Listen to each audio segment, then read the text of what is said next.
കോൺഗ്രസിനെതിരെ വിമർശനവുമായി ബി.ജെ.പിയിൽ ചേർന്ന പത്മജ വേണുഗോപാൽ. നിലവിലെ നേതാക്കൾ മാറാതെ കോൺഗ്രസ് പാർട്ടി ഗതിപിടിക്കില്ല. കോൺഗ്രസിൽ നിന്ന് ഇനിയും നിരവധി ആളുകൾ ബി.ജെ.പിയിൽ ചേരും. കോൺഗ്രസിലേക്ക് ഇനിയൊരു തിരിച്ചുപോക്കില്ലെന്നും പത്മജ വേണുഗോപാൽ പറഞ്ഞു. ഇപ്പോഴത്തെ നേതാക്കന്മാർ പലരും മാറാണ്ട് ആ പാർട്ടി ഗതി പിടിക്കില്ല. കാരണം എത്രയോ പ്രഗത്ഭന്മാരിരുന്ന സ്ഥലത്താണ് ഇപ്പോൾ ഇരിക്കുന്ന നേതാക്കന്മാർ. ഈ അർഹതയില്ലാത്തവന് കിട്ടിക്കഴിഞ്ഞാൽ അത് വലിയ അപകടമാണ്. വന്ദേ ഭാരത് NDA ഗവൺമെൻറ് മാതിരിയാണ്. നല്ല സൗകര്യങ്ങൾ, സമയത്തിനെത്താം, എല്ലാ സൗകര്യങ്ങളും ഉണ്ട്. പക്ഷെ കോൺഗ്രസ് പാർട്ടി ഇപ്പോഴും നിൽക്കുന്ന 5ാമത്തെ 6ാമത്തെ കൽക്കരി വണ്ടിയിലാണ്. കാരണം അത് ഓടൂല്ല, ഉള്ളവരെ മുഴുവൻ ഇറങ്ങിപ്പോവുക, ആരും കയറണമില്ല. ആ രീതിയിലാണ് ഇപ്പം കോൺഗ്രസ് പാർട്ടി മുന്നോട്ടേക്ക് പോകുന്നത്.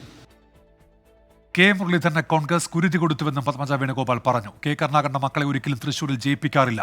കെ മുരളീധരനെ പാർട്ടി കുഴിയിൽ ചാടിച്ചു. ഗുരുവായൂരപ്പൻ വിചാരിച്ചാലേ രക്ഷപ്പെടൂവെന്നും പത്മജ വേണുഗോപാൽ പറഞ്ഞു.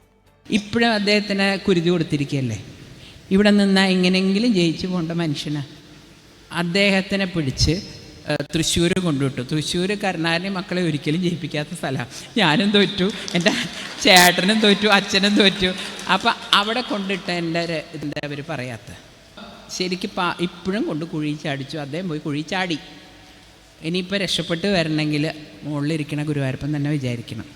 അല്ലാണ്ട് ജനങ്ങൾ വിചാരിച്ചാൽ പോലും രക്ഷയില്ല അവിടെ.